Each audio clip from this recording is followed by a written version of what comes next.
Shooter ready. Yep. Shooter ready? Stand by. Shooter ready. Stand by.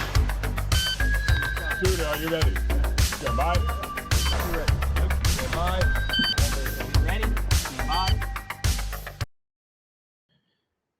And welcome, ladies and gentlemen, to the Shooter Are You Ready podcast. I'm going through the emails on my phone like an unprofessional host, and there is a nine-minded raffle going on right now for anybody who's looking for night vision, because that's how your boy won some $65. You could be a winner. Anyways, welcome to the Shooter Are You Ready podcast. I'm happy to have you here. Thank you for listening. Thank you for tuning in. Thank you for downloading, streaming, whatever, watching. Wholeheartedly appreciate it. But enough about that. Paul, what is up, buddy? Are you in the raffle for? I was debating on it. It just went live. I don't know. It is 8 p.m. on a Friday. Paul, jump in. You could win. If I can do it, you can do it. I want to do it twice, and then once I lose twice, I'll have it out of my system. But otherwise, it's one of those where I'm always kind of like sitting back thinking about like, oh, what could be.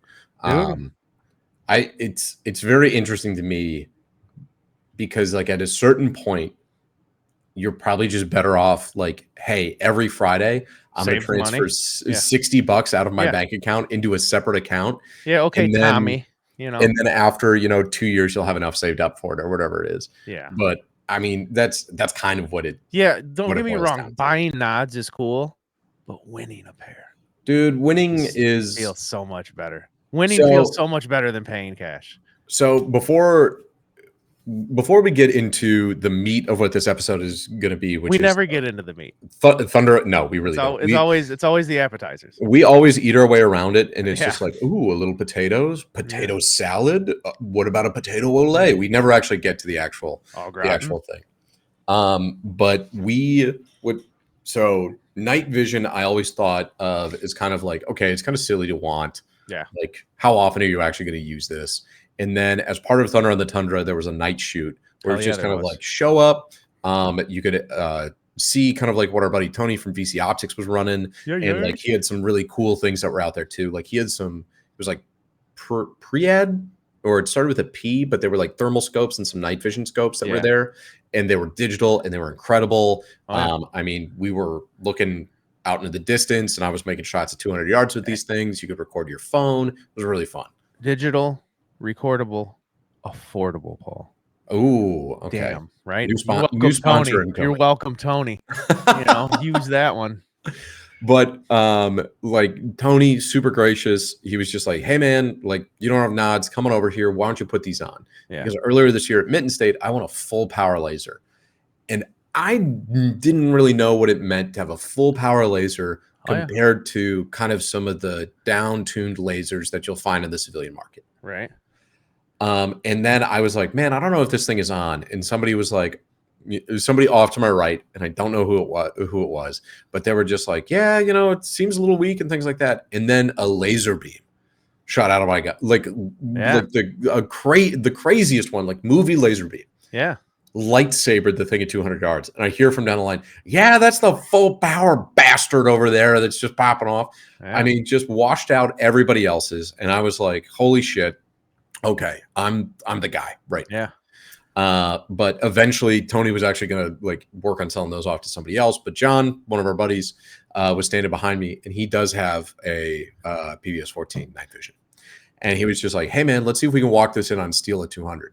I was like, dude, I can't see. And he was like, I'll be your eyes. So I've got the laser on, hip firing. And he was like, little up, little left, little more left, little down, little up. Okay, fire. Boom. 5 shots back to back, 200 yard steel. The last 3, I just had my eyes closed. I was just like, he knows what he's doing.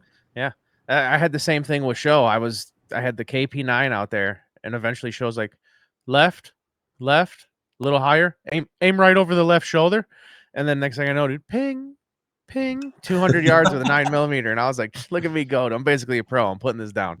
Dude, that was a, like, obviously really, really fun that we could do that, especially kind of at that distance for what's out there. But that was something that really did convince me to, like, start trying to pursue getting some kind of night vision optics that's out there. Yeah. But the thermal was really, really cool too. Oh yeah. Like thermal, I I think need is to get kind of on the that. real deal. My boss, who's not my boss, who he probably doesn't listen to this because he made a suggestion and I got a little lippy with him and he said he was unsubscribing. So I don't know if he actually did unsubscribe and he doesn't listen. But anyways, he's been on me to get some thermal so I can go coyote hunting with him, and I really want to, like bad. So like now that Tony's got that, I'm like, I think I could get that, and then That would be the one to do. Yeah. I was really, really impressed by that. And also like it's cool that you can see in the night, but having an optic or like a flip or something like that where it's like, no, there's something here. Yeah.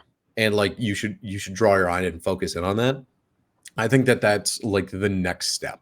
And it's just going to keep getting better and better and better. And it's just going to 100%. start. And also, I mean, these things were like sub 1,000. Yeah. I think 900, 950 or something was the Yeah. price on those. And I mean, okay, let's be honest here. We're pretty nice. Not kicking Tony in his balls. For sub $1,000 to get you into the thermal game, not a bad optic. No. Is it world class? Is it the best you're gonna find? No. But for the cost of some shit that is out there, like paying $6,000 for some hardcore shit, or you could get into the game for less than 1,000, this will definitely get you in there. You know, I also living where we live, the sun goes down at like 6:30 right now. Yeah.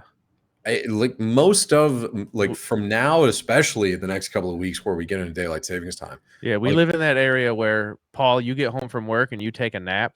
Sometimes you wake up and you don't know if you're late for work or if it's just the evening. You ever done that where you woke up and it's like 6:45 and you're like, did I sleep all the way into the morning? Is this AM or PM? Yeah, is this AM or PM? You don't know how many times I've jumped up and started getting dressed just to like walk out and see the old lady making dinner. Like, wait a minute, what's going on here? When I was working third shift, I worked in an office that had no windows. Oh, fuck. So during the time in the winter, it was literally like go in when it's dark. Yeah. Come out when it's dark. Yeah. It felt like, listen, this is skin complexion by paste. There you go. Like the when they're tuning the mayonnaise machines, they're just like, what color should we go for? It's this one. Paul. That one was bad. Like when I was getting that, it was real bad. I worked in a factory making hammers, good old S-Wing manufacturing. I'm sure everybody knows about an S-Wing hammer. Well, they're made in my hometown. But no windows, and I chose third shift just because you got a little bump in pay to come in third shift, and plus you ain't got to deal with management. Management's not their third shift. They don't want to work those hours, so that's why I chose to. But like I would go in there, it'd be pitch black dark, and it just sucked because like you'd open the door to leave at like 5:36 in the morning, and like the sun would be killing you. It was like, you know, I'm like, and then you got to drive home in it for 20 minutes and then try to go to bed. Forget about it. You kind of turn into a little bit of a vampire. But yeah, third shift is the money shift, though. If anybody's curious and they're looking for a job and they're like, I don't want to work third shift. Third shift's where you make your money. Don't be a pussy. It really is. Also, if you just don't want to be bothered, there was a mill that I kind of like no information about. Forget about how I know this information. All right. But it was like during the day, let's say they had 30 managers that were on. At night, there was 2. And they got more done at night. That's what I'm saying, dude. I mean, it's just like if you don't want to be bothered, like, and you can work your way through it. Swings is pretty hard.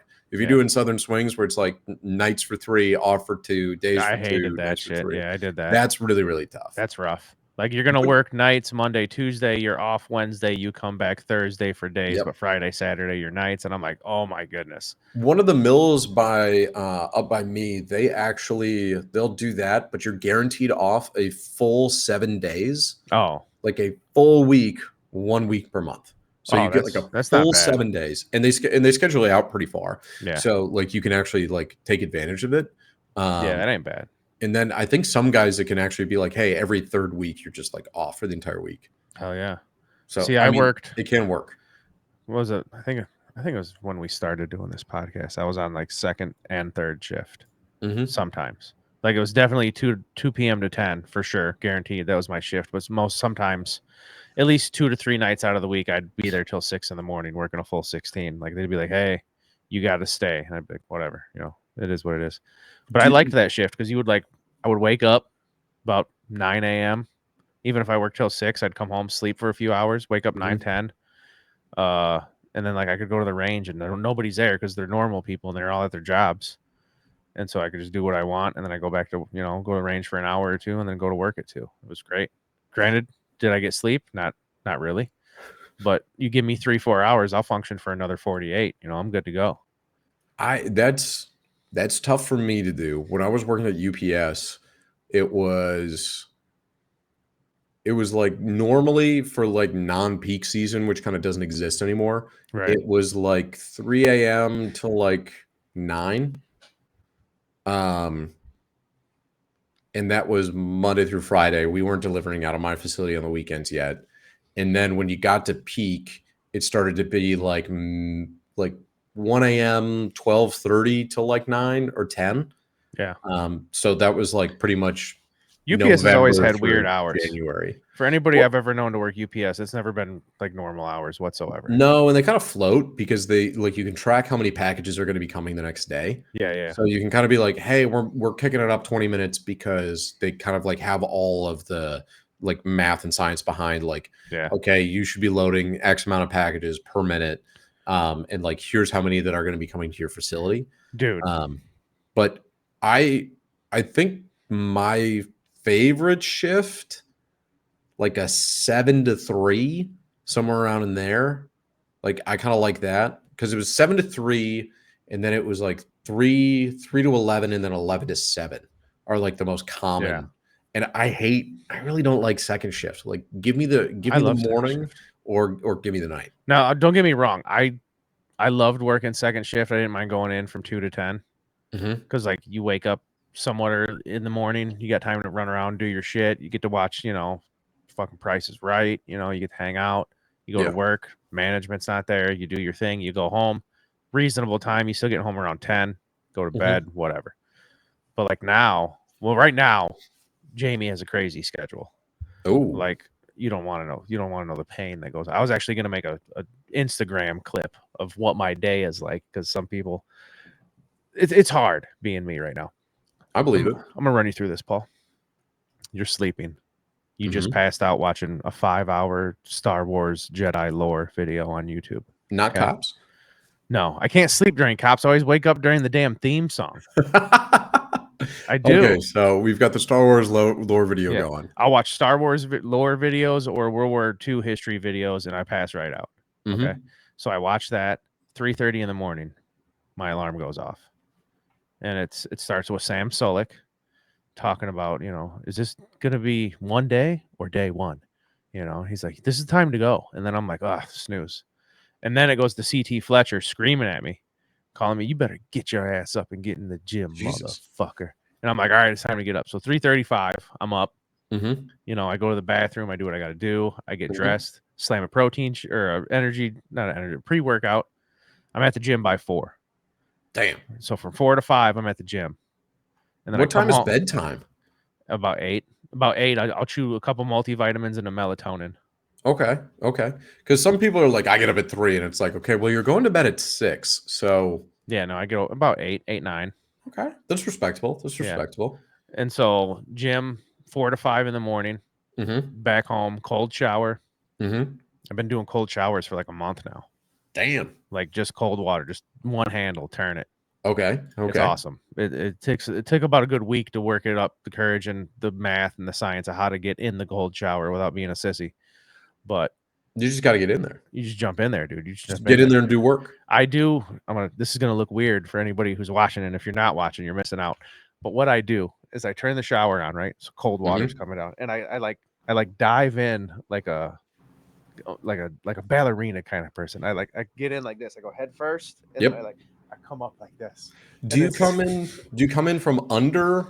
Nope. On the wall side of it, or do you come in on the fall side of it? I'm against the wall. Water's at my feet, and then I go I dive into it, and I come up, and I just let it just rain down on me. Okay. So that wakes you the hell up, and then I go to work at 6. I'm off work at 2:30, and then I come home, and then usually it's like, all right, what am I making for dinner, or what is just the old lady making for dinner, and then I'll either edit video, I'll mess with a gun, I'll do some different stuff, and then usually I'll run some errands, mess around with shit at the house. Like today was Halloween decoration day, and now Ooh. we're podcasting. And Did you get one of those big skeletons from the Home Depot? No, everybody has those. You want to know what I did get? I got 3 ghouls. Weren't we talking? Ooh. Was I discussing this with you last time? No. I got these 3 ghouls that talk. One of them's got a bat he swings around. But Okay. I'll put Are they like motion activated? Yeah. Nice. Yeah. They're like, I want brains. And the other one's like, oh, last time I had them, they were terrible. Well, that's the good part. You know, it's stupid. It's stupid. But that's like, I get up early, I go to the gym, and then about 7 p.m. at night, I've been jumping on the 10 speed and riding around for about 5 miles. Though, isn't it like just going for a bike ride? Yeah. It's kind of nice. It is. And you And don't you know what? have to... It's because I need to get cardio in, and I hate the stationary bike at the gym because it's just boring as shit. And then like I was walking after dinner like every night, and that just gets boring. I'll take my dog out for a walk, and she's kind of like she does her own thing. She don't really listen to me, but she's still a puppy, whatever. But like the bike ride, you're cruising the neighborhood, you're seeing shit, you're dodging cars, you know, and it's and I don't stop. I just keep my little fat legs just going. And it's like just pedal, pedal, pedal, pedal, pedal, pedal. And it takes me about I think like 30 minutes, maybe do for 5 miles, somewhere in there. Weather's been fantastic up here. Oh yeah, too. Like we're into October. Yeah, it's hot as shit out today. It's gonna be like 89 tomorrow. Yeah, it's brutal. Yeah, but then we're into the 60s next week, which I'm fine. But anyways, this you're talking about UPS. We're way off topic here. You're talking about UPS, and that made me think of Amazon lately. 2 years ago, they built this gigantic I live by an airport, so there's already a huge Amazon building next to the huge UPS building in my city. But Amazon also built like another huge building on the outskirts of the highway, which hasn't been used for like 2 years. It just sits there empty, huge Amazon building. Right. But like in the last 2 months, they've been like starting up operations there. But now, dude, like Amazon, I can order something like when I wake up in the morning, like on my way to the gym, I can order something. It'll be at my house like that afternoon. You can start getting the same day stuff? Same day. And I ordered the egg cooker that Big John put me up on game with. And ladies and gentlemen, if you don't have an egg cooker, all right, all you got to do is boil water. Quit being lazy. Whatever. $20, you get an egg cooker. It makes a perfect egg. It peels fantastically every time, and it is a game changer for meal prep right now. Which is the one that you got? Whatever Amazon suggested. Is it the circle one or is it the square one? Circle. Okay. 7 eggs for like $20. Yep. I'm looking at it right now. It's awesome. It plays a little music when your eggs are done. And like, I love Big John because it's funny every time I eat those, because every time I peel an egg, he's like, dog, I'm telling you, it makes the perfect egg. And like Big John loves to use the word dog. And I know this because I was watching footage from Thunder on the Tundra where we're wearing the night vision. And I'm looking at him like, John, you are such a handsome son of a bitch with that night vision. He's like, dog, like right now I'm looking at you and you're just so handsome yourself. And then he's talking to Sean. He's like, dog, I'm telling you, this gun was only like $300, dog. And I'm like, if there's anybody who uses the word dog, it's Big John. Dude, and Lacey's like, who's Big John? I was like, if you ever see a really big dude and you hear him say the word dog, that's Big John. That's him. That's his dog. Oh, 100%. Okay. So one thing that I am... You're getting an egg cooker, aren't you? So I'm kind of allergic to eggs. Oh, well, then don't do that. So I'm probably not going to. Yeah, no. But they do have a double-decker one of these, which I'm very impressed by. Yeah. But I do kind of believe in a little bit of like, buy the tool, like the kitchen tool for the job. Yeah. If you're gonna hammer something, don't use the use a wrench. Use a hammer. Yeah.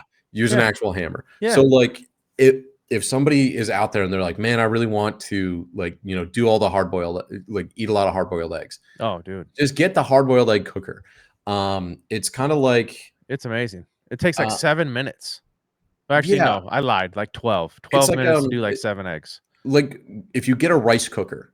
Oh, I've got one of them too. Like I used to murder rice before I had a rice cooker. And the rice cooker is so damn easy. Buy the tool, the right tool for the job. Now, I don't necessarily think that you need your entire kitchen countertop being covered with gizmos. Like specific things. Yeah. Like I've got and this is something that I think my grandma got me for Christmas when I was in college, but it's literally like a little thing where it toasts the English muffin, it cooks the bacon, it cooks the egg, and then you like slide out all the different parts of it, and then like a little Oh, it egg makes you McMuffin comes out like right away. yes. I know Yeah. exactly what you're talking about. Those things are awesome. So I've got one of those. I break it out every once in a while, Hell yeah. but that's almost like a little bit too specialized. Like I can go and I can make an egg on the side. Yeah, but Like, you better have that's- a silicone ring to make it round. So that is the thing. Is Yeah. it's just kind of like it Gotta is a get little fun. Yeah. I also was using that illegally in college in my dorm room a Dude, lot. I love those things. I know exactly what you're talking about. Me And and they my come guy out- Tony would make hella breakfast sandwiches with that thing. Yeah, and they come out really nice, and it's really fun, and Yeah, and 'cause it's easy to clean up, and it's you one can- it's one machine. Yeah, you can buy the pre-cut ham slices that are a perfect circle that fit Yep. right in that bad boy. Yeah, Yeah. Or like a waffle maker. Oh, Obviously. dude. I had a stint in my life. I had 3 waffle makers in my house. Hell Not yeah. even bullshitting. I had a Belgium, the one that flips. I Mhm. had a square, and I also had another Belgium that made 4 little waffles. And I was, Oh, dude, fancy. it was bad. It was at the peak of my obesity. I'm not even lying, dude. I was pushing 250 easy. And then, dude, I just loved waffles. I was like making waffles when I was bored. I would just, dude, anybody who knows me that's been to a competition, like I have to get a hotel that has a waffle maker. Like I will call them. Like, you guys got a waffle maker? Oh, Hell yes, we yeah. do. I'll be like, do you have golden dip batter? Like, I don't fuck around, dude.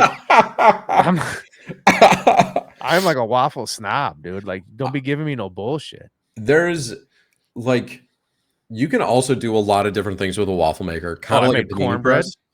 Cornbread's really good. If you take frozen hash browns Oh yeah, and make like a hash brown waffle out yeah, of them, bro.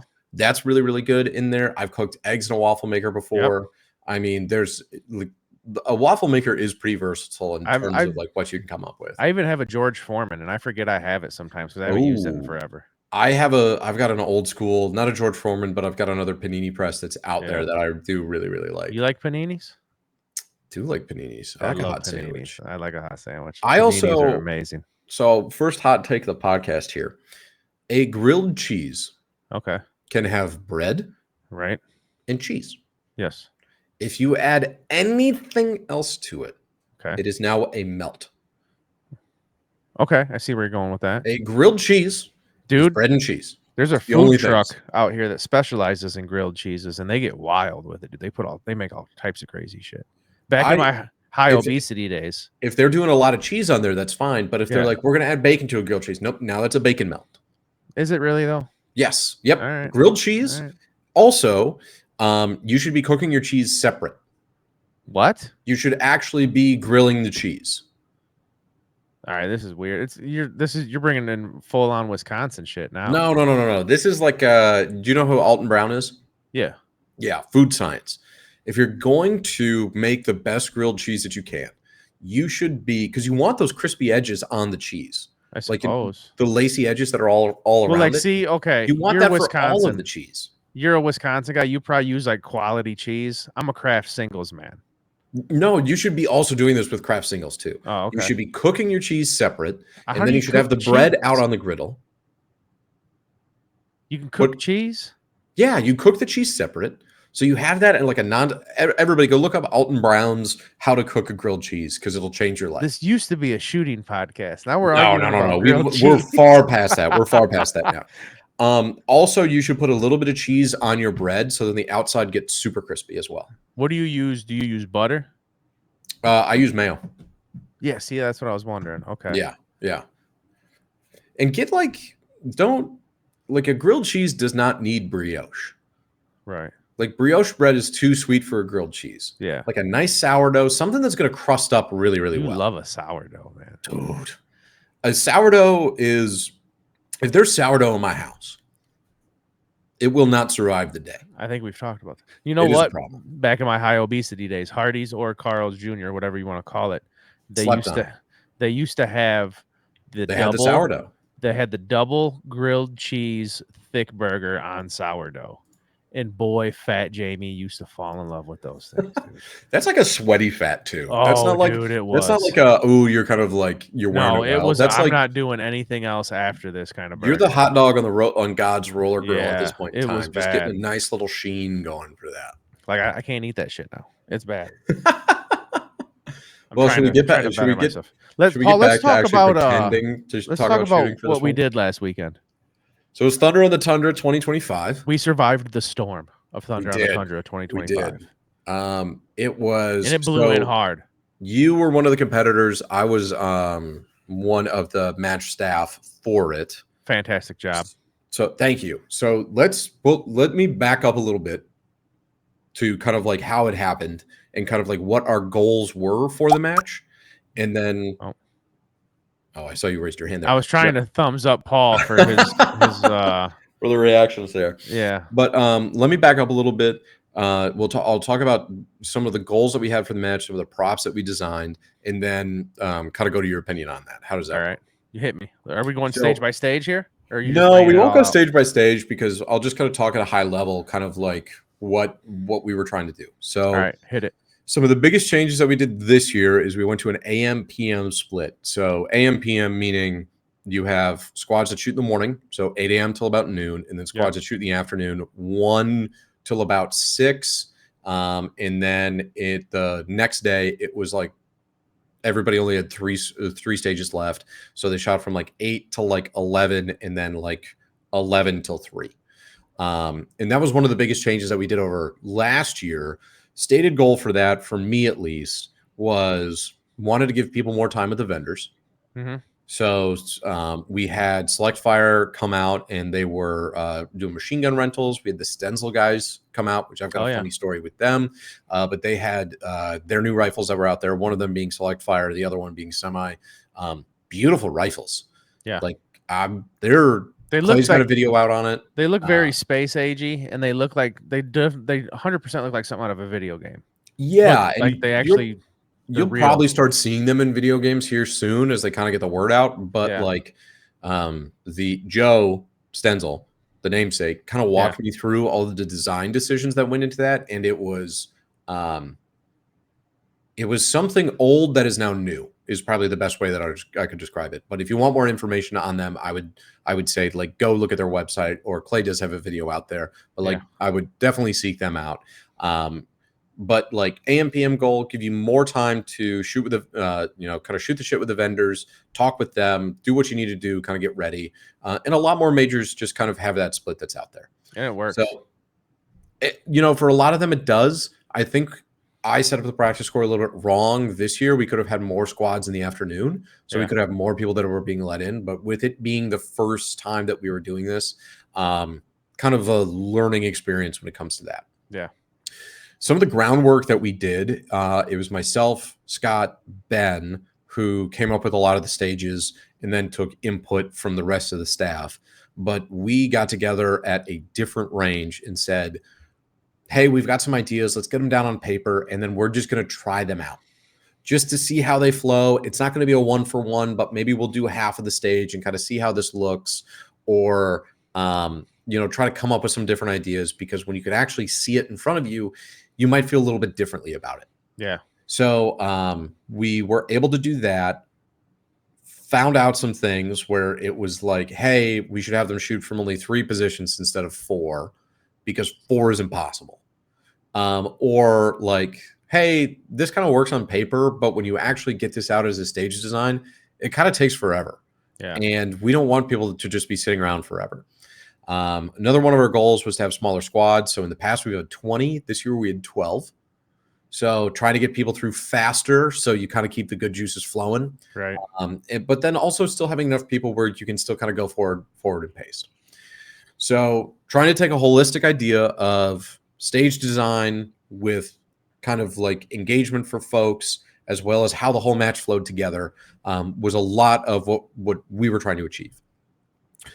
We did have a theme this year.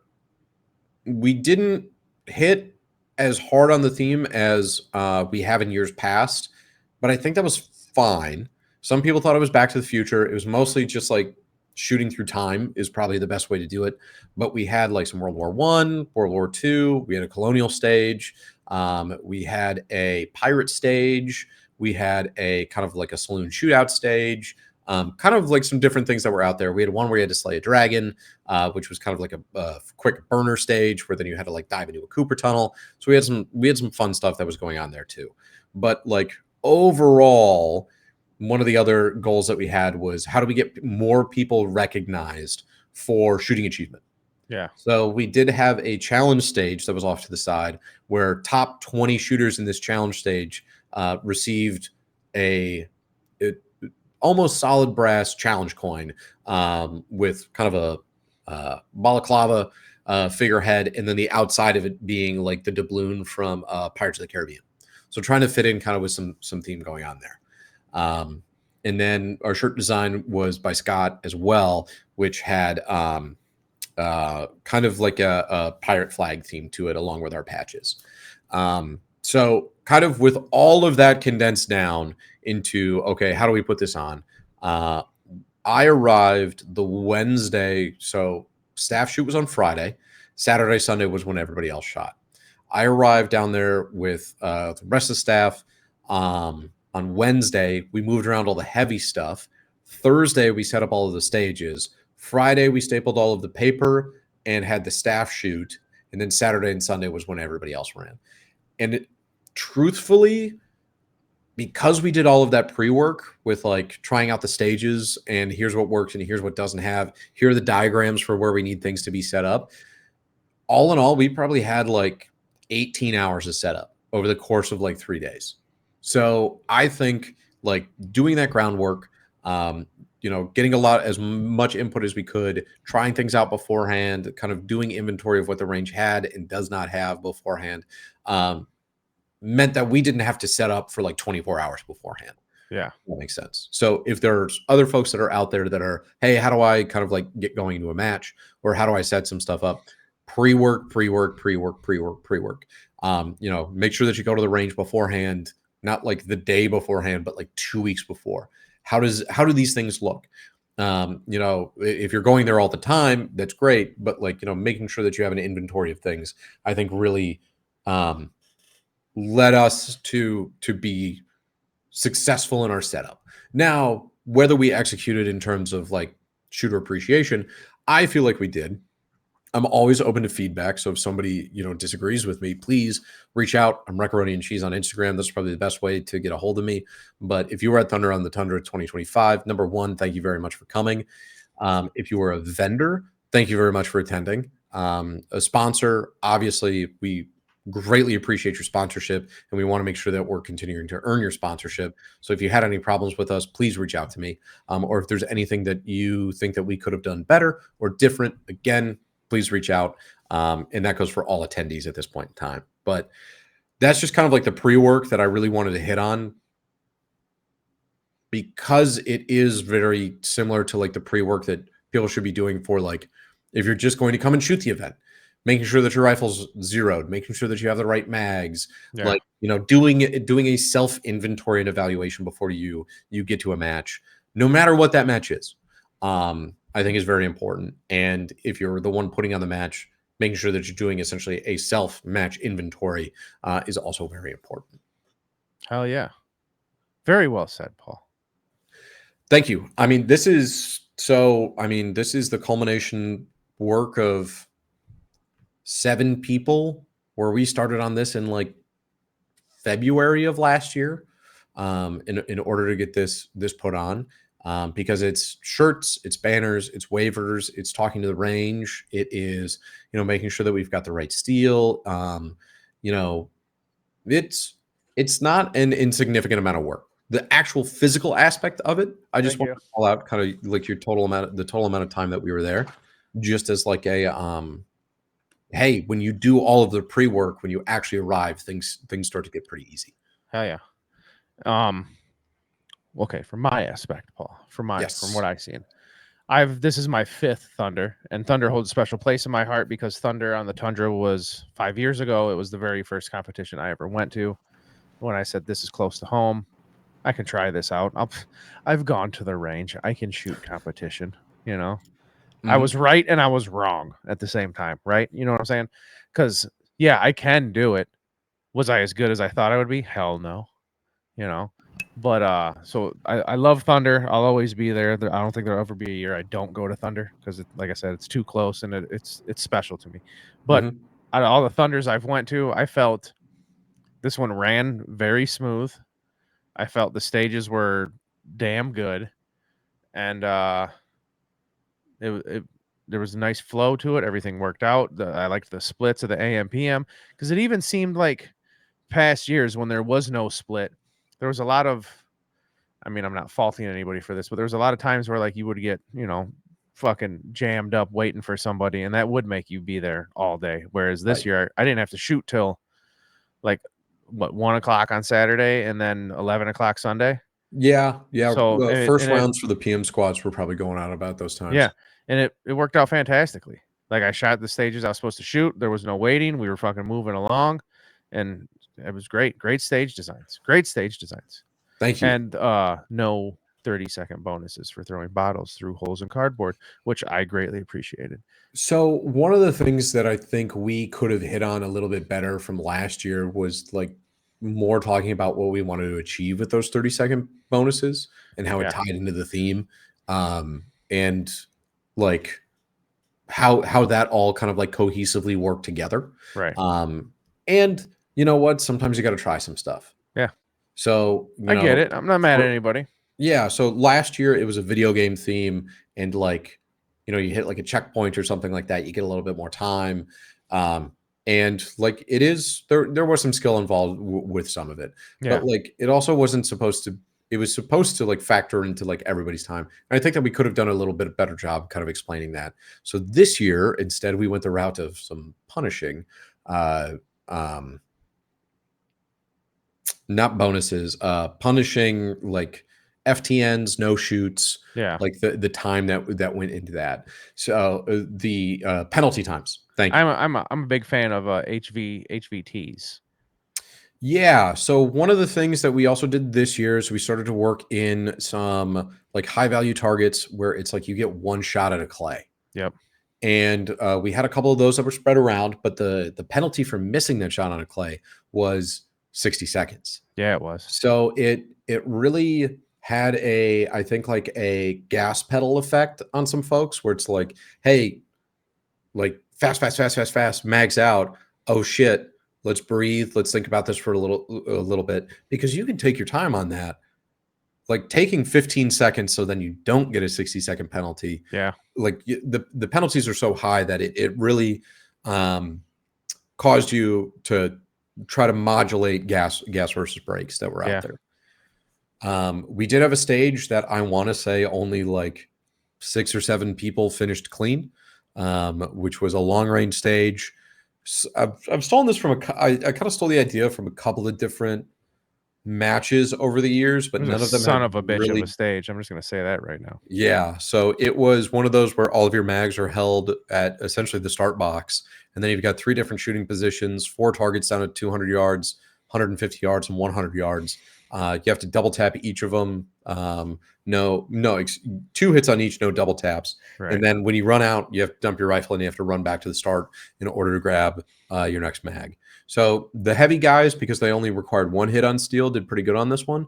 But everybody else, I mean, we had a couple of people throw up on this one. It was exhausting.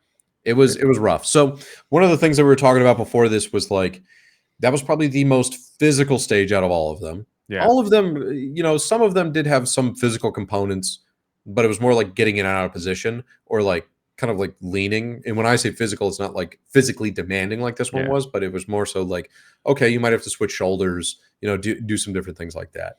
But one of the things that we talked about is, okay, if you have this extreme physical stage, do you want to start with this one? Do you want to end with this one? Or do you want it to be someplace in the middle?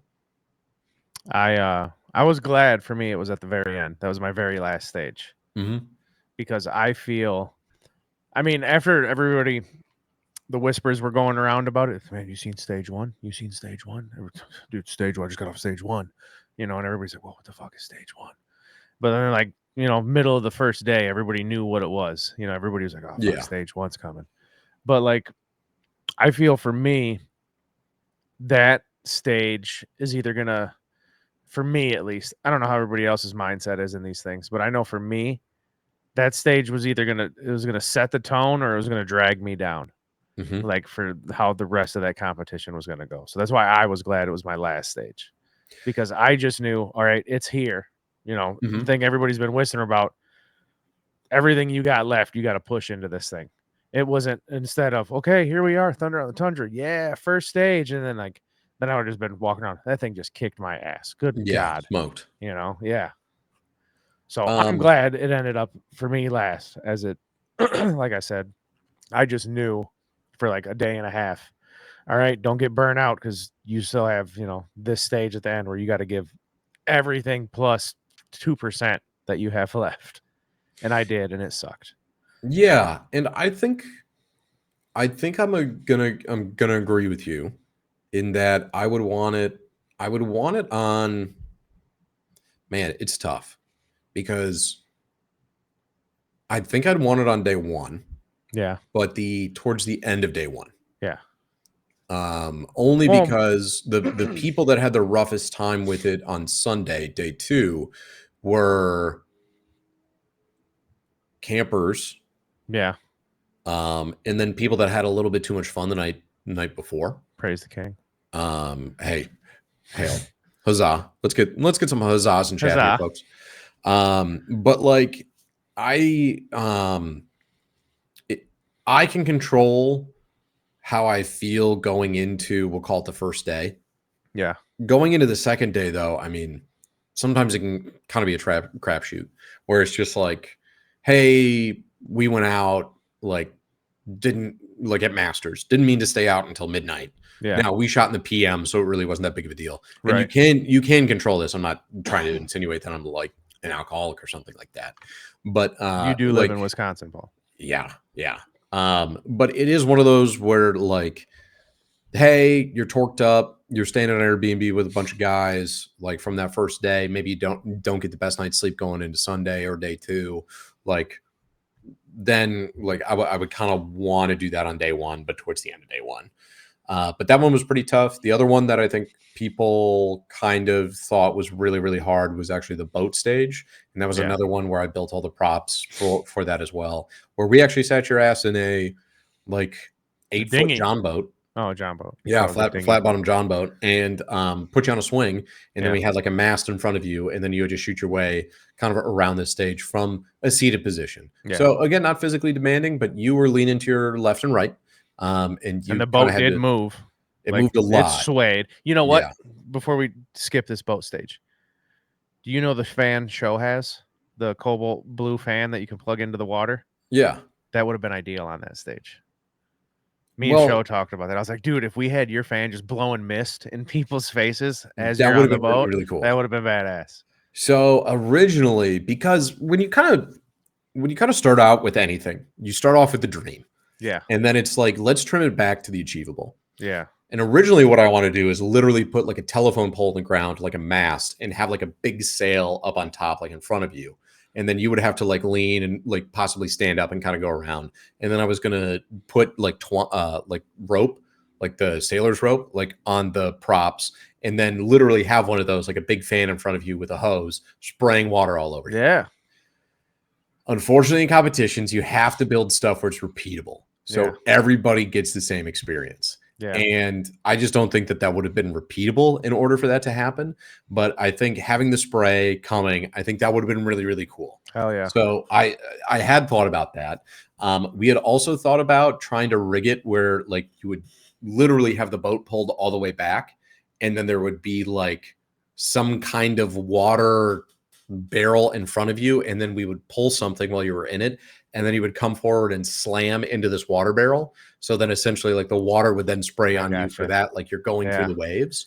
That's another one that wasn't repeatable. We thought we were going to have somebody standing behind you with a cord pulling on it where it was like you were going through the waves.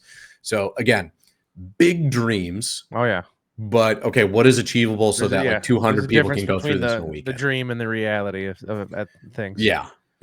But like I've seen some other matches where they literally have like pyrotechnics going off like around you.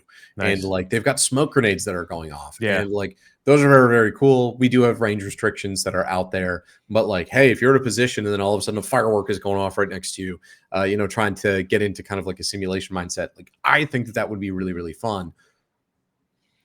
We only have so many volunteers. We only have so many hours in the day, but I Right. definitely agree with you that could have been really fun on the boat stage. Hell yeah. Next year, if you have a boat stage, you let me know. I got one of those fans. I went and bought one of those fans. I'll help you out.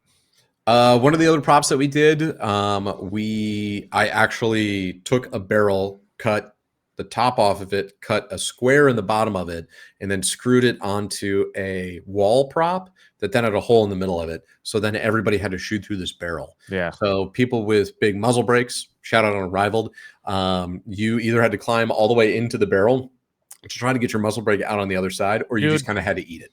You want to talk about climbing in the barrel, okay? There's people like Jamie here who's like armpits forward into the barrel, right? I'm in the barrel as in the barrel can be for me. Then you have people like my guy Tommy, who's literally waist to fucking eyebrows in this barrel. Like he really shoved himself in there, dude. I don't know if I'm pretty sure I got video and or a picture of it, but I was like, what the hell is he doing? And he's like, I'm going in the barrel. I was like, yeah, everybody's going in the barrel. He's like, no, I'm going in the barrel.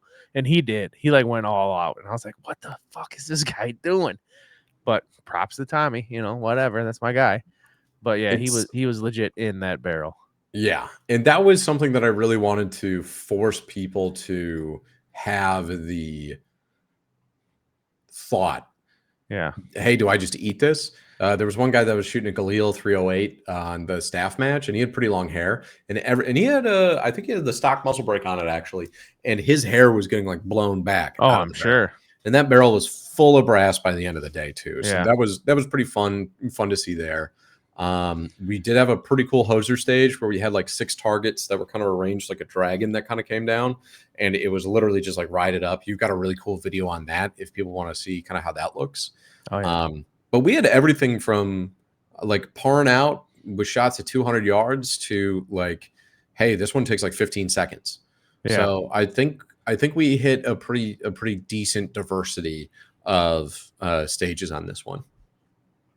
Where did that swinger, was that swinging prop in the dragon stage? Was that from the range? Was that there? So we just found that. So we had when you started off, you had to pull on essentially a stick that then sent some no shoots swinging, and you kind of had to shoot around the no shoots in order to get the targets that were behind that. Yeah, that was interesting. And I don't know. I really liked that stage. I really liked that stage. It was a fast stage. It was really, really fast. 24 seconds fast. What are you talking about, dude? Ooh, yeah, that's quick. Yeah, I didn't mess around. And like Paul said, you can see that. You know what? Here, we'll just do this. I think I have it right here. Can you see this? Yeah, that's up. Okay. Oh my God. I can't even hear it. Ready. Bye. All right, so you pull the actuator here. It's going and swinging. You had to load. We had some unloaded starts for this. Gotta wait for it to come through. A couple more. Then you move to another position on the other side of the bay. And here stay in the box. doubles. And you just rode it all the way up there. Got to make sure that you got to reload. And then you get in here. And then you did have to shoot around a little bit of a barrel. Yeah. That was really quick. Fucking do it, Jamie. That's my guy, Tommy. Again, hold on. Stupid Windows. Okay, we're back. But yeah, I loved that stage. That was my angry stage of the day. Yep. Not because I had shoes on that were too small, but because the stage before that, I got a penalty for being an idiot, and it cost me a podium spot. But it's whatever. Okay. But yeah, I ran that stage angry. That's why I did it so fast. And plus, I was watching other people run it, and what I noticed was people would pull the cord, because you start hands above the head. Mm-hmm. They would drop both hands, pull the cord, grab their rifle, then grab the magazine, then insert. I'm like, why is everybody doing it like that? And I watched like so many people, like 1, 2, 3, 1, 2, 3. And I was like, drop both your hands, grab your magazine when you pull that cord, and then grab your rifle. That's like one less step. That probably saves you like a whole 2 seconds right there. And then, like I said, I just ran it angry. I was mad, and it worked out for me. Yeah, and that was, I mean, I'm looking at your times here. You did have the foot fault procedural that was out there, and Oh, yeah. there was, we can kind of talk about how things were explained. But I mean, you were not alone in terms of like the foot fault penalties that were there. Yeah. And we did, well, I kind of decided and convinced other people where I think this is pretty common in terms of like 3-gun and other like match governing bodies where let's say you have a foot fault, but it doesn't give you really any advantage. It's just like, well, you stepped outside the line. Okay, that's one, maybe like that's kind of one they're not going to stack. But if it gives you an advantage, they do stack. And in looking at this, they did give you kind of like, I got hey, the this was an advantage. Yeah. Yeah, so you got 65 seconds in penalties for that one, which is real rough. Oh, yeah. Another thing that we had that I'm seeing more and more of, which people are going to say like, no, that's been around for a while. This is just something that I'm saying, is that you have cascading penalties on steel. So the further out it is, the harsher the penalties are, and the closer in it is, the less the penalties are. So like, for example, miss on steel at like 199 plus is 45 seconds, while like in from there is 30 seconds. Yeah. So, that kind of got some people tripped up a little bit too when it comes to the scoring. We learned a little bit from that. I definitely did not include the scoring the way that it was scored for like the first squad. And then for the second squad, I made sure that we started including it past there. So if I did not explain that to you, I'm really sorry, but tried to get more people into that, because if you want to go to a war with a target, probably better to do it at like 200, like if you're going to skip some, like don't skip all of them at 200, skip half of them and then go forward from there. Yeah. And you described, I have the coin right here we talked about earlier. Yes. Really, really proud of what Scott came up with for that one. We gave it to the top 20 folks. It was kind of wanted to do it like a Top Gear challenge where it was like you were just out there drag racing. I am pretty proud of that. I did get the fastest time on this one. So that was kind of my achievement for the weekend. It's like my Power Rangers coin.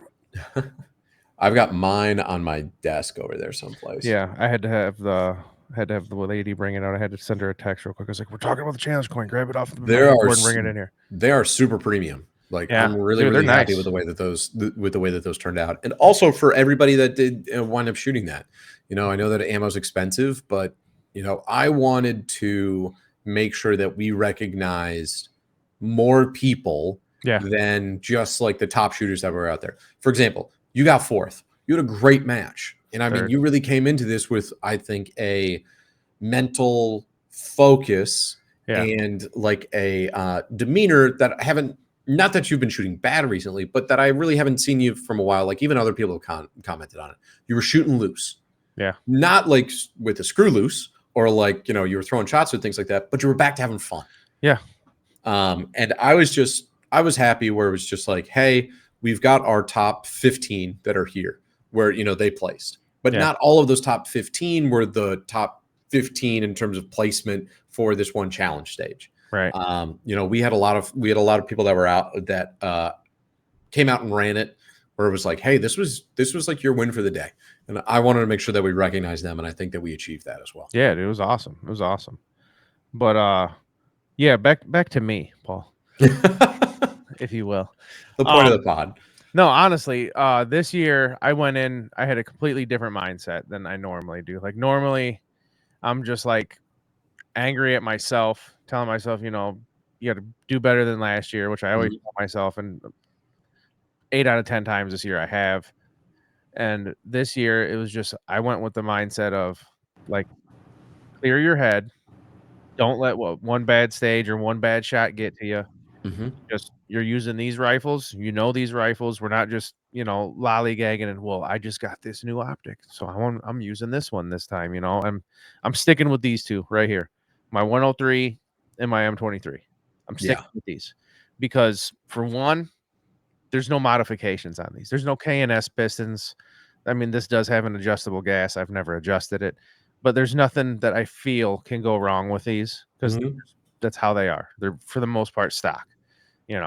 And it's like, I know this 103, I've said it many times, I've dumped many 1,000 of round, no exaggeration, through this thing, and it just goes. It's buttery smooth, it's well broken in, it just works.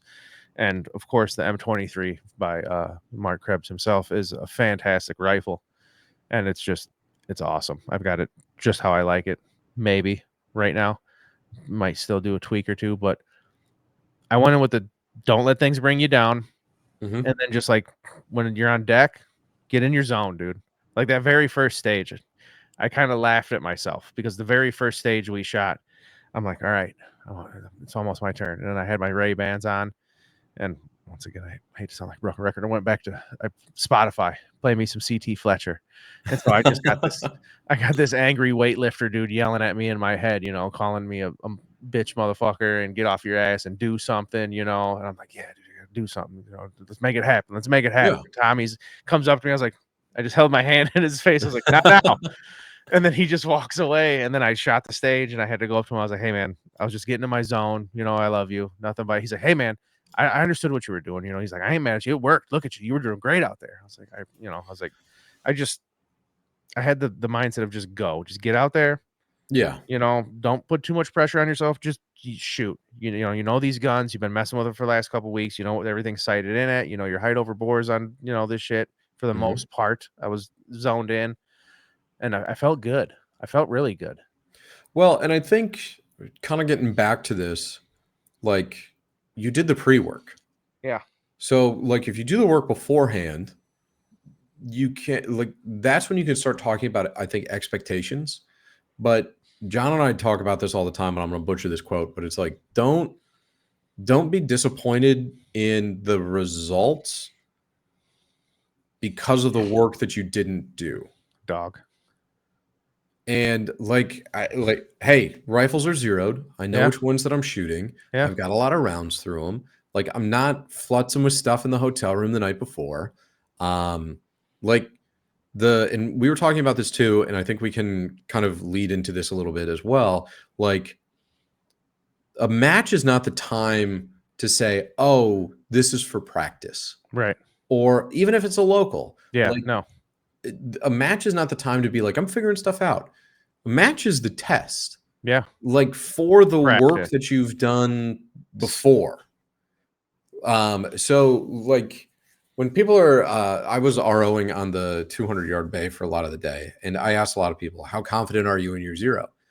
And so many people came and they were just like, I don't know. Yeah. And it's not like going out and confirming a 200 is important. But let's say that you don't have access to that. Yeah.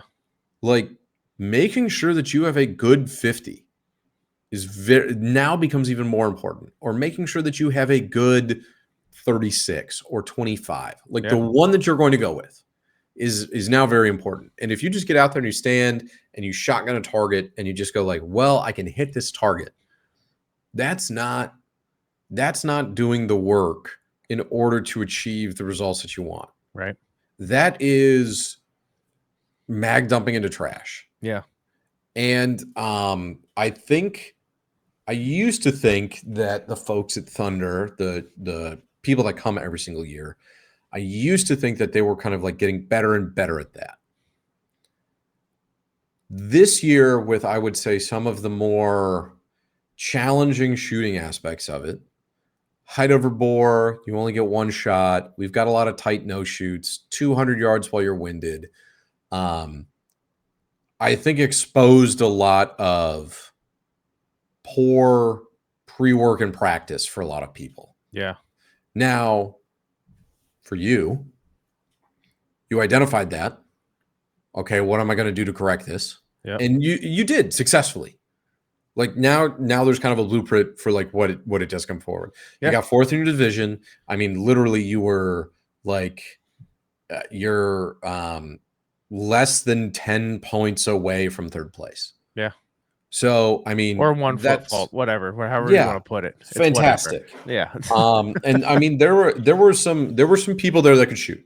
Yeah. I mean, I'm not saying that everybody was pretty poor, did poorly or anything like that. But I think now is the time for reflection for a lot of people in terms of like, okay, what did I do? What was I expecting? And if it's just like, well, I'm just there to have fun, okay, that's fine. But then don't complain about anything. Yeah. Or if you're just like, man, I really thought that I was going to do better than this. Okay, what was your lead up into this? Yeah. What'd you do? What'd you do before this? Yeah. And Well, I'm that's not like- even talking like the morning of, but like, do you have a rifle that's zero? Well, that's like last year.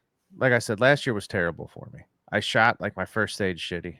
I Mhm. shot my second stage shitty. And then it was just, there was no stopping me after that. I was just pissed off. I was angry.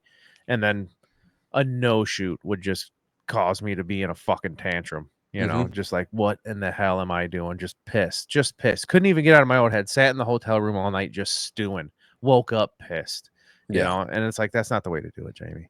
Like, I literally had to like sit down, like listen to some serious, like not self-help podcasts, but listen to some serious, like other shooting podcasts, people talking about like the mindset to get into. When we've talked to a lot of guests about this, like we talked to Kyle and Zach at Unrivaled, we talked to Josh. I mean, even like the two-parter with Moisha was a big help for me. There's a certain mindset that I had to try to get myself into, and I feel like I did that, and I feel like it tremendously helped getting into a different mindset instead of just being pissed off that, okay, yeah, you got 2 no shoots, go to the next stage. There's nothing you can do instead of walking around kicking shit. I got 2 no shoots, son of a bitch, you know, just being pissed. But also, like you said, the pregame, not hanging out at the hotel or camping the night before, just like this is zeroed at 25, this is zeroed at 50. I took both of these to the range just the week before. I left on Friday. I was at the range Monday, Wednesday, Thursday. And it's like, all right, I zeroed them as best as I could instead of the it's good enough 0. I'm hitting my, 4-inch circle at, X amount of yards. I'm good. It was no, I can probably still click this over 2 clicks and get a little bit better. I'll move this up 1, get it as tight as I can, shoot at 100. Okay, I'm a little bit high at 100. I'm a little bit low here, just keep that in mind. And then just knowing the layout of, okay, I know there's certain bays where it's not going to be past 50 yards. It's not going to be past 25 yards.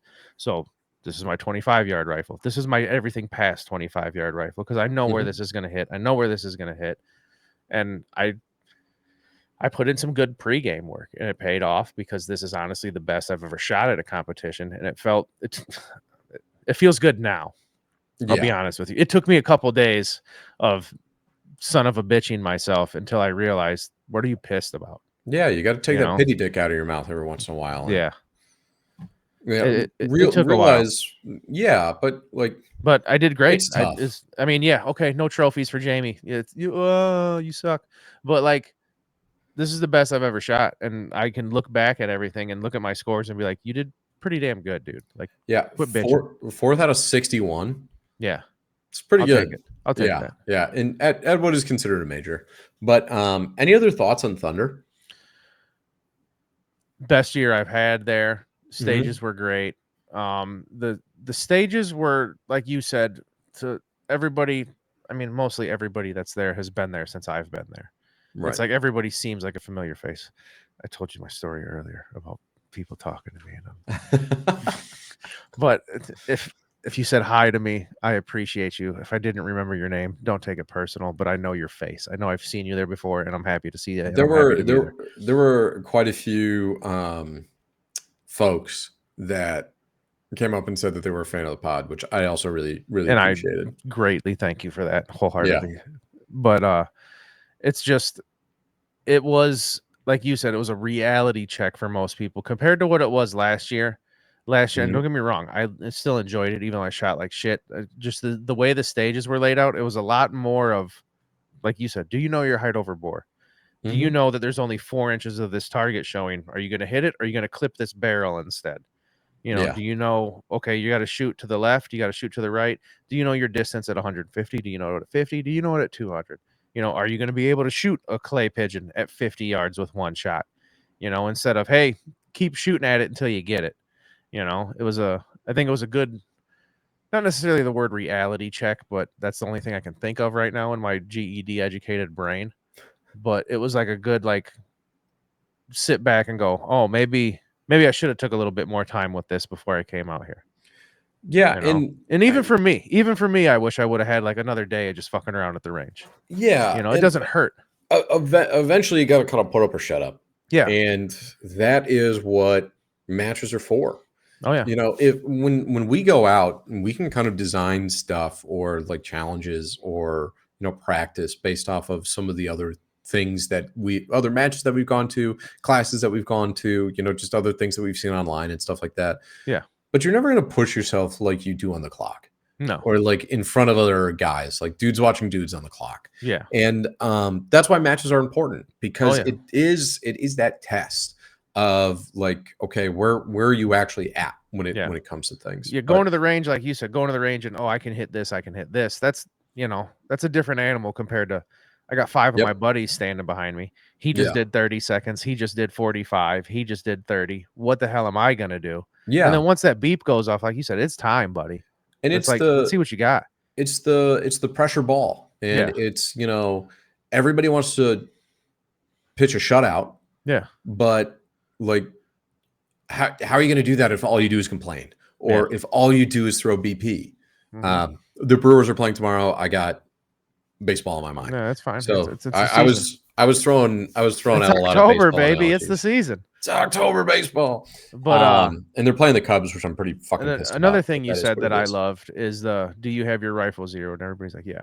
When me and you did the little stage setup for my local club here, and that was the question I asked. I loved the response from everybody, because what do we have, like 12 people when we did it a couple months ago? Raise your hand if your rifle is zeroed. 12 people raise their hand. Yep. Raise your hand if you're willing to bet $50 that thing is zeroed. I think one guy started to raise his hand and thought about it. I was like, that's what I thought.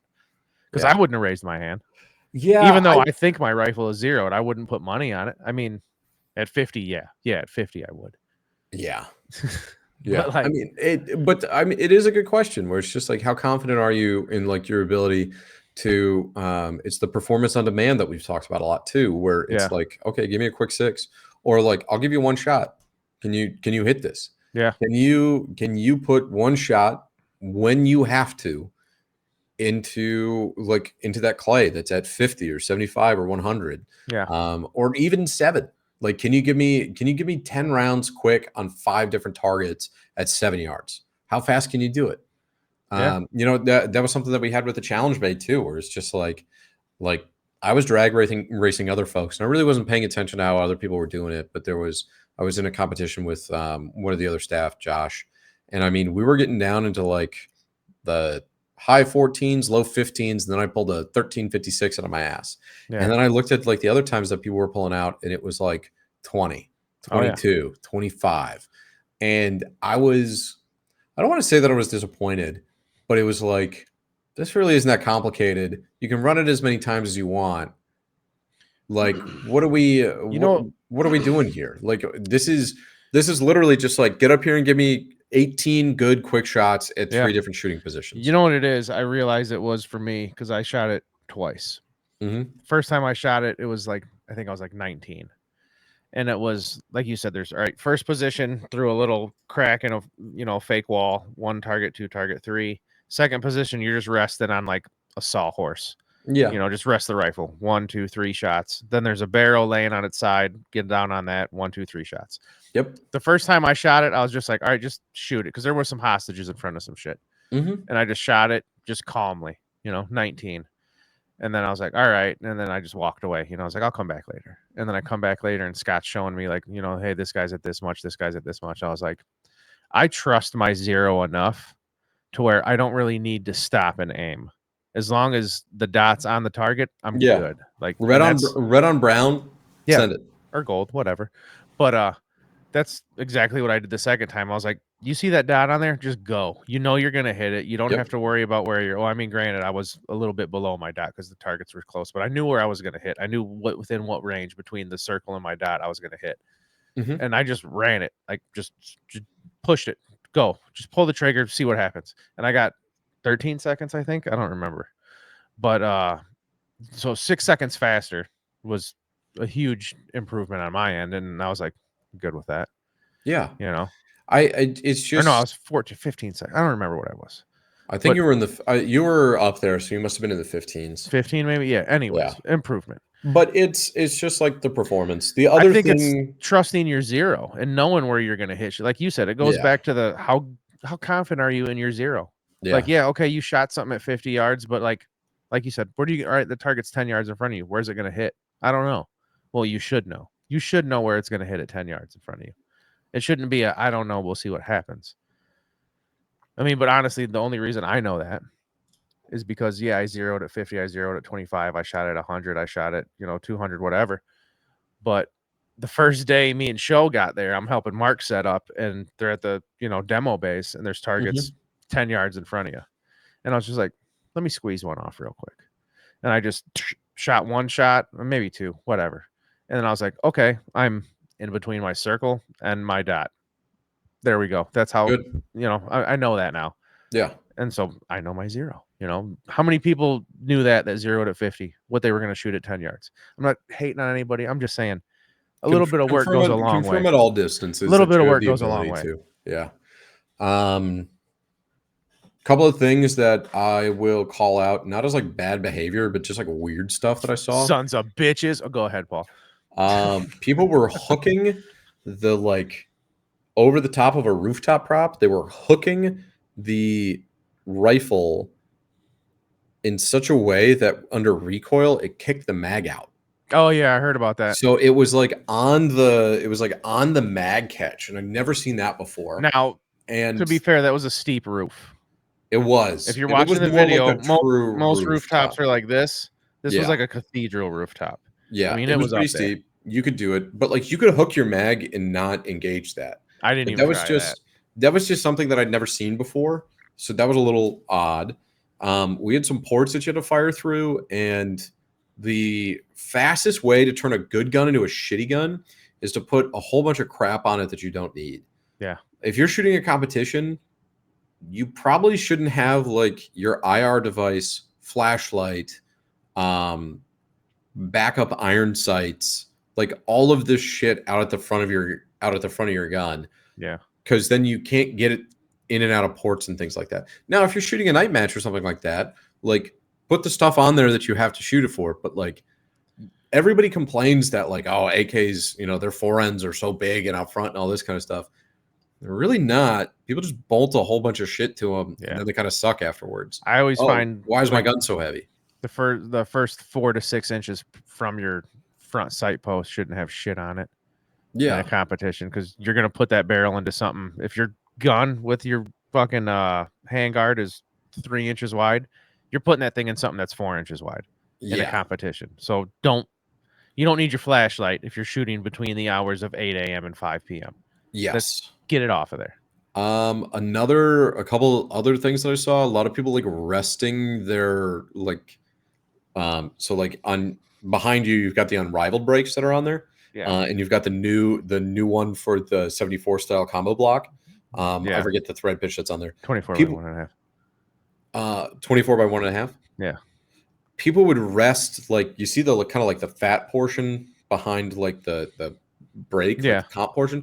People were resting that on stuff, which that'll torque you off. Oh too. yeah, you'll be Like, sending if you're- shit high. Yeah, if you're really leaning into that, I saw a lot of that. A lot of people shooting suppressed where they were resting on the suppressor, which will potentially give you a baffle strike and blow your suppressor up, and also curve it high. So there was just some stuff that like you probably only see at a match that was coming out. But like at that night event, I was walking around. I've got a 11.5 inch like SBR AR, and I was like, why is this thing so fucking heavy? And it's because I had all this shit bolted onto it with a can. And I was just kind of like, why do I have a 3X on here? Like the flip magnifier, why do I have that on here? Like I can't use that under night vision. Yeah. So like it caused me to kind of pause and reevaluate some of the rifles that I have and some of the setups that I have. Because like, yeah, heavy guns shoot better, but you kind of also need them to like function. Yeah. And like work through stuff. So there were some oddities that kind of went on there that I saw. But nothing. I'm trying to think of like other gear that I saw that people were running. A a lot of people were like, you don't have any mags in your body. A lot of people were still like running around with chest rigs. If you don't have to have any mags with you, why run a mag carrier? Yeah. Like just think about like what you need to carry on the stage. I appreciate a good LARP as much as the next guy. Right. Like, I don't think that you need to have a full combat loadout to shoot Thunder. Like, I don't think that you need 210 rounds on you. Yeah. You can, like, that's fine if that's like what your end goal is. Good for But, the like, gram is good for the gander, dude. yeah. I just a lot of guys shooting in plates, which we don't have an armored division, but it's like, hey, if that's what you kind of want to do, that's cool. Yeah. Like, again, not going to yuck anybody's yum. Like, it's your match. You can kind of shoot it the way that you want to. But I did think that it was very interesting to kind of see a lot of the gear that a lot of people bring out to this. Not as many muzzle brakes as I thought that there were going to be. Like, I think I only saw like 3 unrivaleds. Yeah. So really not that many that were out there. Not as many JMac breaks as I had seen in years past, like the 4C or like the Slim 4C and things like that. Like there were a couple that were out there, but like mostly like flash hiders, I would say, were like on the front of people's rifles, which is different than what it has been in years past. Yeah.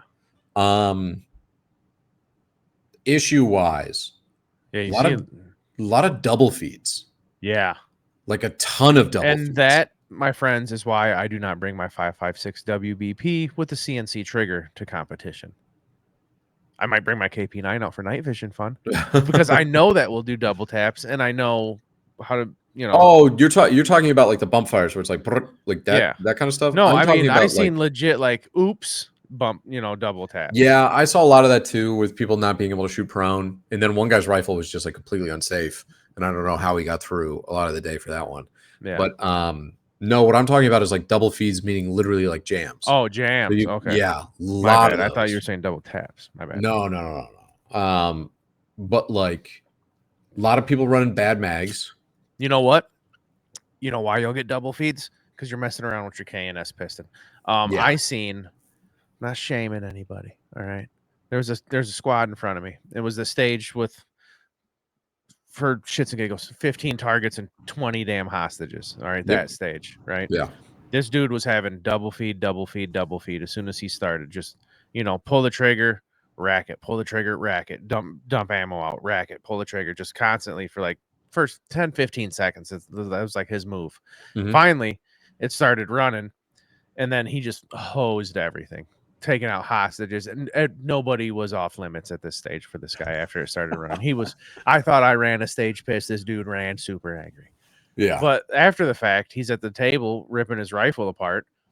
And then I just overhear him. Yeah, you know, I tried tweaking this KNS piston to have it run just, you know, as light as it could. And then, you know, I'm like, yeah, that's why I didn't run anything with gas, adjustable gas. Yeah. Because adjustable gas, I love it. Don't get me wrong. I have many a KNS piston.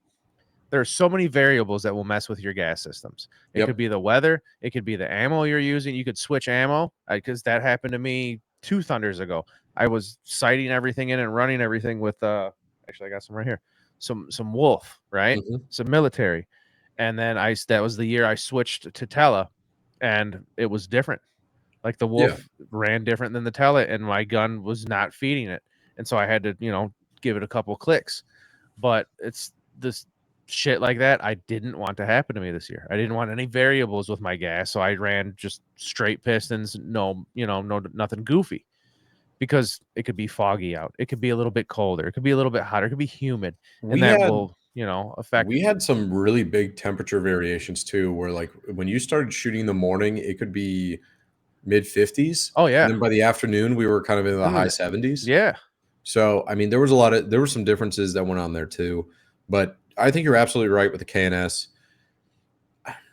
I think that a lot of parts have really kind of just like filtered out into like everybody who runs an AK is just like, I'll get a KNS because it makes it shoot softer. Yeah. It's kind of the wrong reason to get a KNS in my opinion. The reason, I mean, yeah, but no.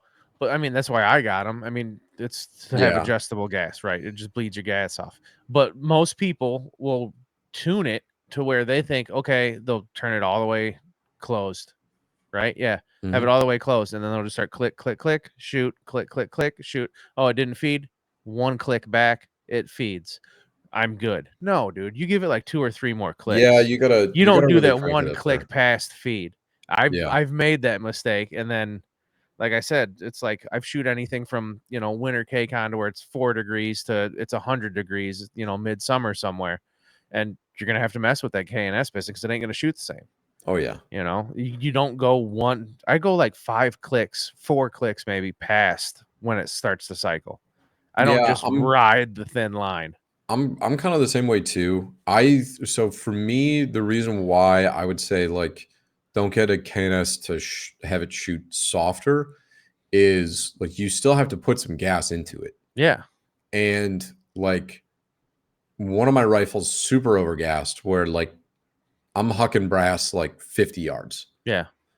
Okay, well, just putting a KNS in that closed all the way was enough where it's just kind of like, Oh yeah, oh, you can do that now too. I'm not like hucking brass all the way over there, but I Yeah. still get the reliability of the AK. Yeah. I mean, just Um, installing it cuts the gas down. You don't even have to open it, like you said. yeah, I will. You got to check on your KNSs. Like if you start to put some serious rounds through them, Yeah. like you gotta make sure because and there's kind of no way to witness mark them, but like I do believe that sometimes they start to loosen up a little bit.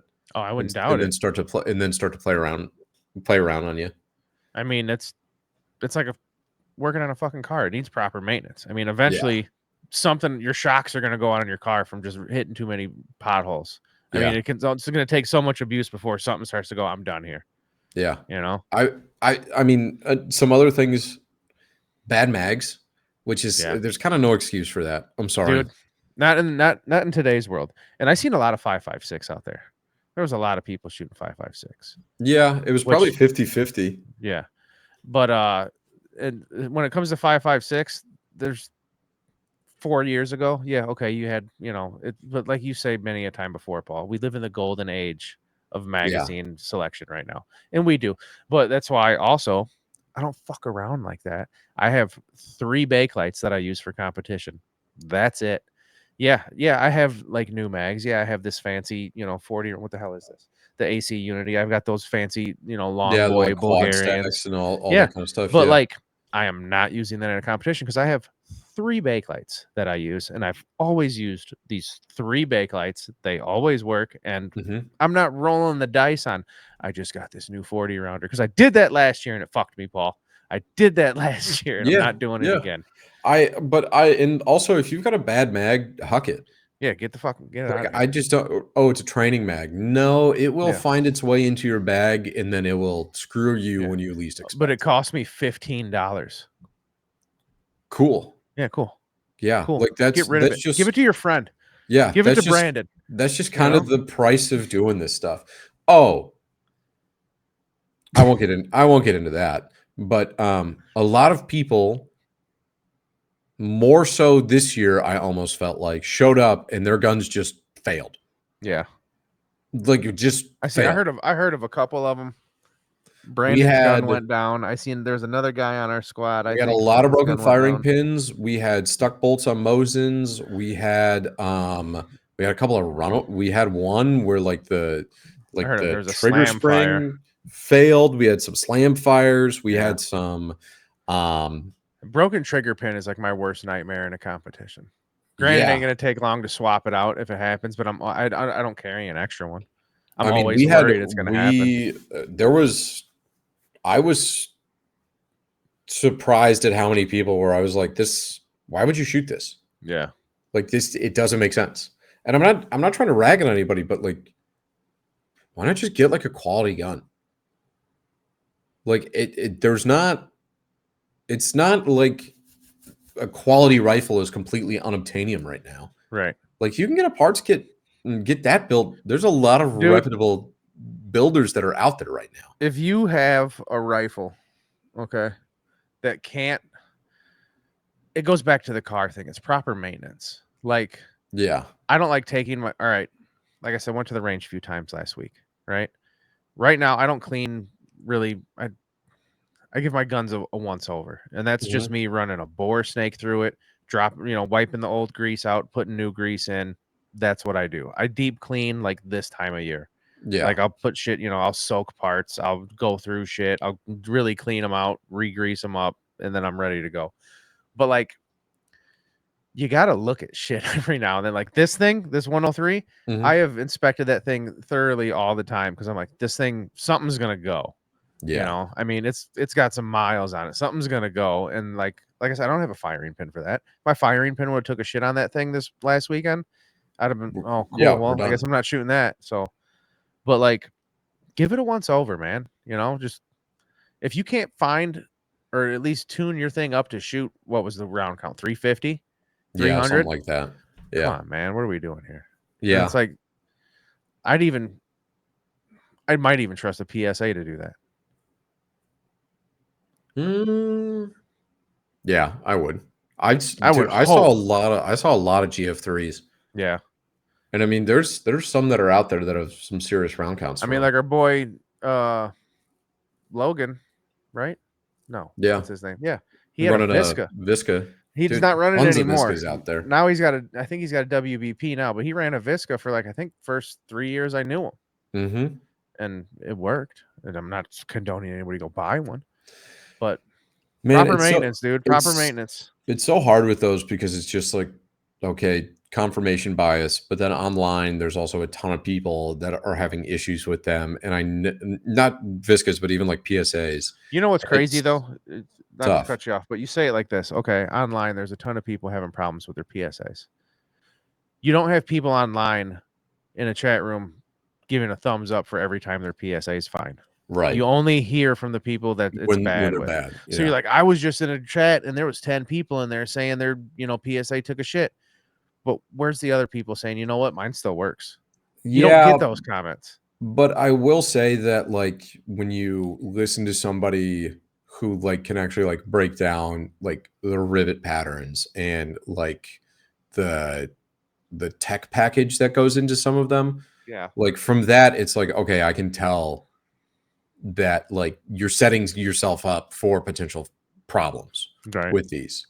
Would we know anybody like that? For what? That breaks rifles down and lets you know how they're built and if it's correct and if it'll last? Isn't that 26? Have we talked to anybody like that? Oh, yeah. M26 Lemmer Grenade will let you know about that. M26 Lemmer Grenade that I'm talking about. Yeah, he knows all about that shit. Let him know. He'll let you know. What am I talking about? You don't even have to ask him. He'll tell you. Oh, yeah. Believe me, there's a video up and he's telling you. But, I mean, overall, like, just to kind of finish out the Thunder portion of it, I think great match. And I know that it was kind of shitting on some folks at the end here, but like... No, man. You weren't shitting on people. It's constructive criticism, honestly. I told people there, I was like, I want you to finish this stage. And I want you to have a great time. The person between what I want and that is you. Yeah. Like, you're the one, like, I will help you. But, like, let me. Like, if I'm calling corrections for, like, where you're hitting at, like, if I call right, that's where you're hitting, not move to the right. Yeah. And I tell people that, or the other thing that kind of brings me... I've heard people bitch about that, too. Like, he's saying left, and I'm like, that's where you're hitting. Yeah, I can only call out where you hit, not where you should go. Yeah. And I tell people that. But the other thing too that I saw a lot of is like people would just make up what they think the stage directions are going to be because they're watching like the squad in front of them shoot, and then they're just like, oh, you have to go over here. Yeah, you can totally go do that. And it's like, well, no, wait for the stage brief. Yeah. And like find out for yourself what it actually is. Because there were a lot of people where they were like, oh, I thought it was this and we had to go through here and all that. Like you kind of have to be the main player in your own video game. Yeah. Like you can't just like don't trust your buddies. Like if you have questions, go talk to the ROs. Like don't listen to the other people that you're shooting against. Unless you trust them. Also, one guy got really, really fucked because he was just like, oh, I need a couple extra mags. And his buddy was like, oh, yeah, here you go. And then he's trying to get it in. And his buddy's like, yeah, those mags don't work in your gun. And I was like, what the hell are we doing here? Like, you need to go need to go get different friends. Yeah. Like, before he would, now it was the right ammo. Was he already running the stage, though? Yeah, he was on the Oh stage. God. Literally, he gets out there and he's like, "Dude, what the fuck's wrong with this?" And his buddy's just like, "Oh yeah, my mags don't work in your gun." But you can use them. It was literally what's that? Did you ever see the old Pink Panther movie with Peter A while Sellers? ago. Yeah. There, it's towards the end, and he walks into this hotel, and he goes, "Hey, can I pet the dog?" No, he goes, "Hey, does your dog bite?" And the guy behind the counter goes, "No, my dog doesn't bite." And he leans down, and the dog bites him. And he goes, "I thought you said your dog doesn't bite." And he goes, "Yeah, that's not my dog." Yeah. And it's like, no, that's not like, "Hey, can I use your mags?" You can, but they won't work in your rifle. Yeah. It's like that next step where it's just like, "Yeah, you can use my mags." And then he's out there and he's like, "Oh yeah, they won't work." Yeah. But Like, feel free to use why? them. Why would you set somebody who's like your friend up for that? Yeah.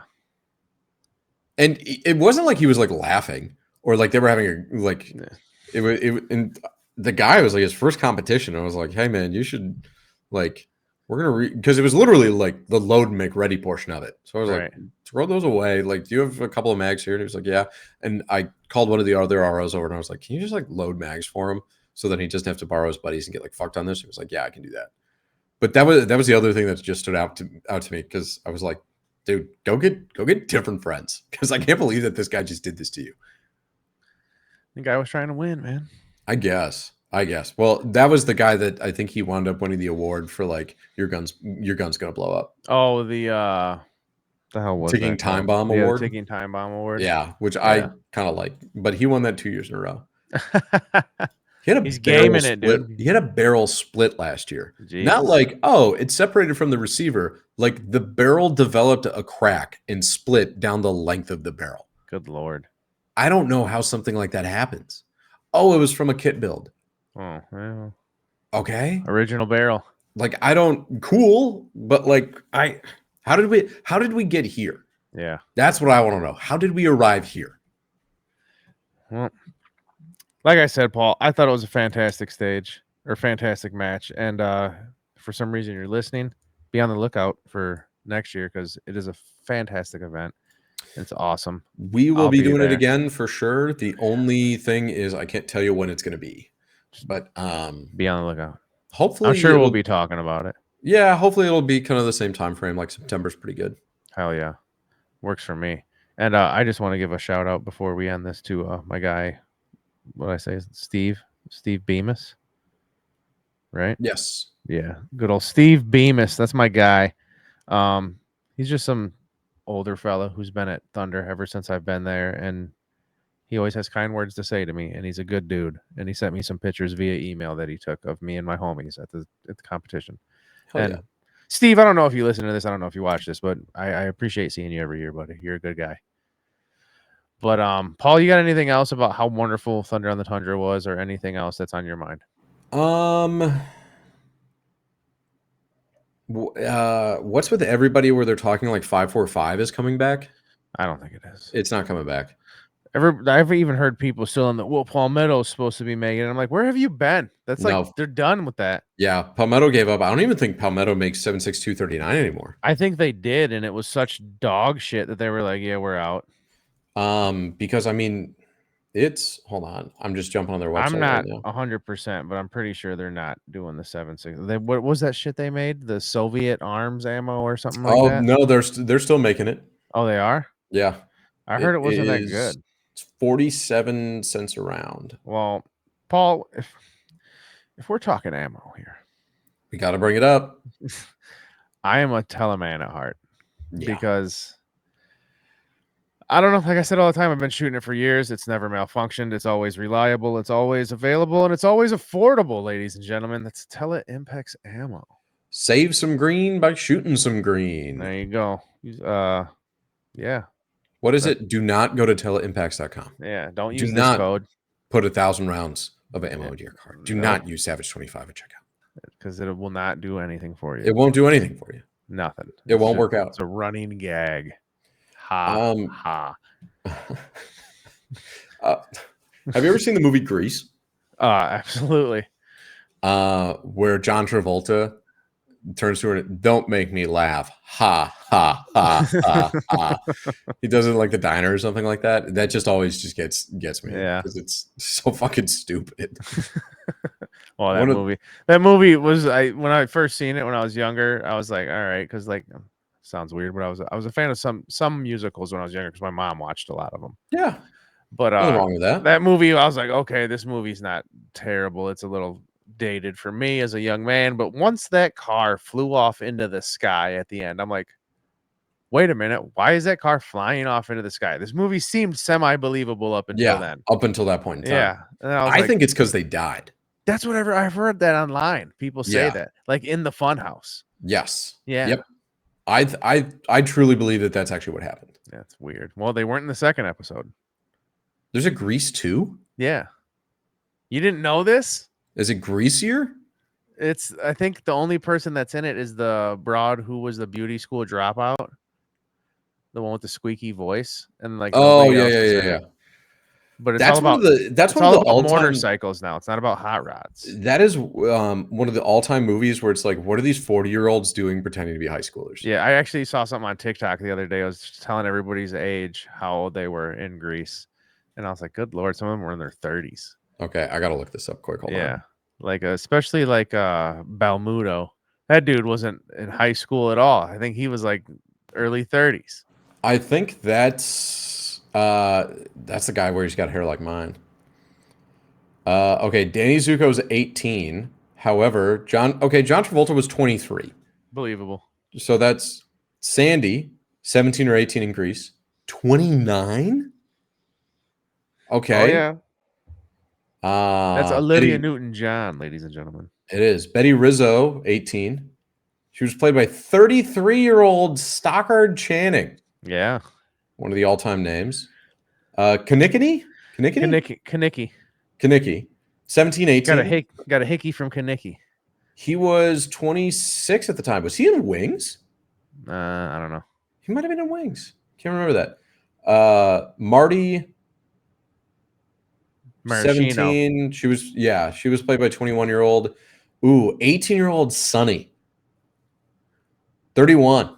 Yeah. Michael Tucci? Like Stanley, older brother of Stanley. Pink-haired lady, members, Frenchie, 17 or 18. She was 26.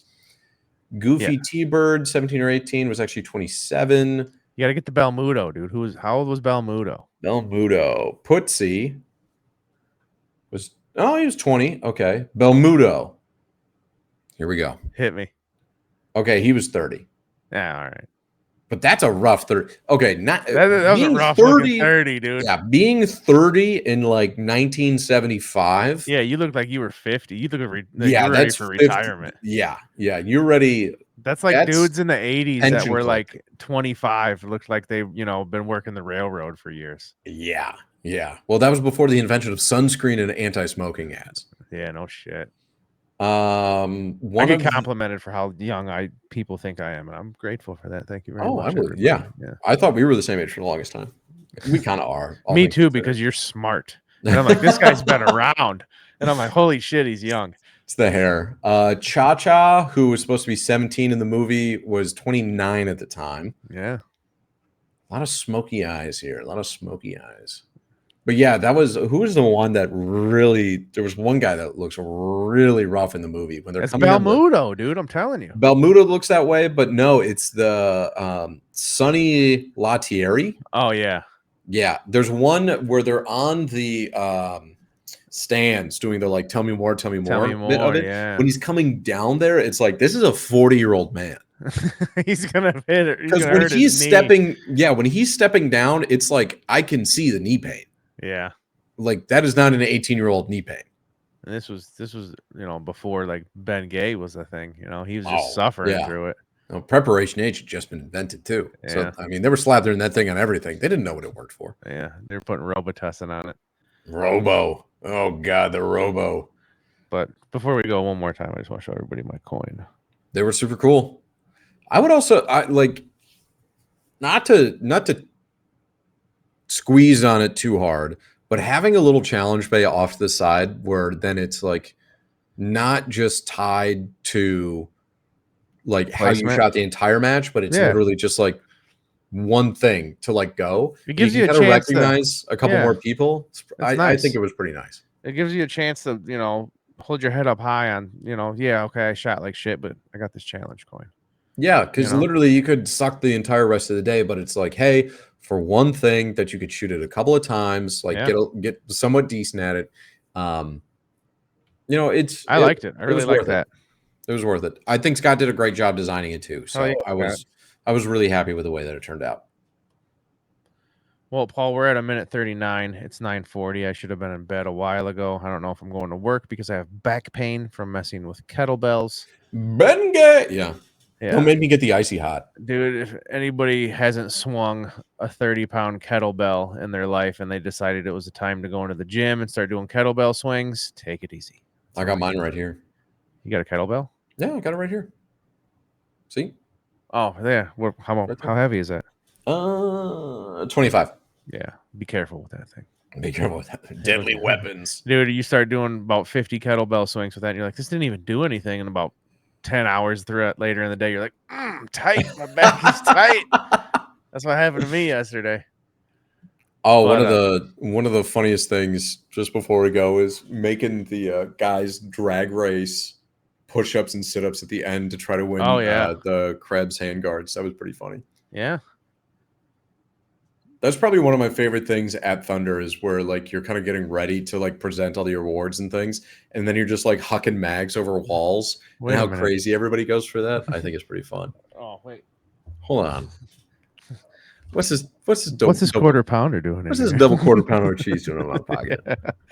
Oh, Paul, you if there's anybody who is awesome at announcing and giving out awards and being on the microphone, it is you, my friend.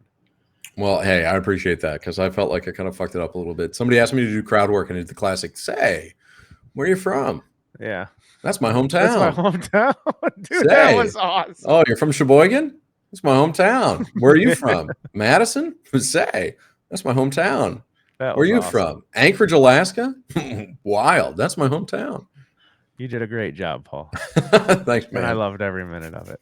All right. Well, that was our last match really for the year outside of the one that you're putting on next week, which I think we're just going to kind of work and get some more people addicted into this thing.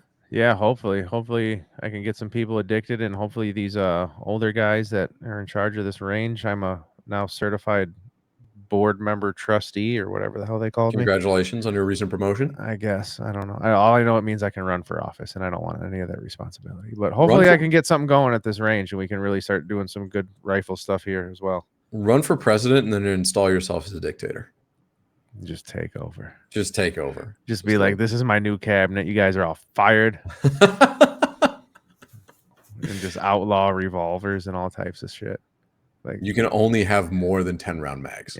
Yeah. Bolt action 22s are not allowed on this range anymore. Just wipe out all the old dudes. Anyways, ladies and gentlemen, thank you for listening and thank you for watching, either or whatever you're doing to enjoy this fantastic podcast that me and Paul do that so many of you have told us that you enjoy, and we greatly appreciate it wholeheartedly. So please leave a comment, like, share, subscribe, tell a friend, tell a homie, tell a ammo. You know the deal. And might be a while before we see you, might not be. Who knows? We'll be around. We'll be around. Love you guys. Have a good one. See you later. Shooter ready? Yep. Shooter ready? Okay, bye. Shooter ready. Stand by. Shooter, are you ready? Stand by. Shooter ready. Stand by.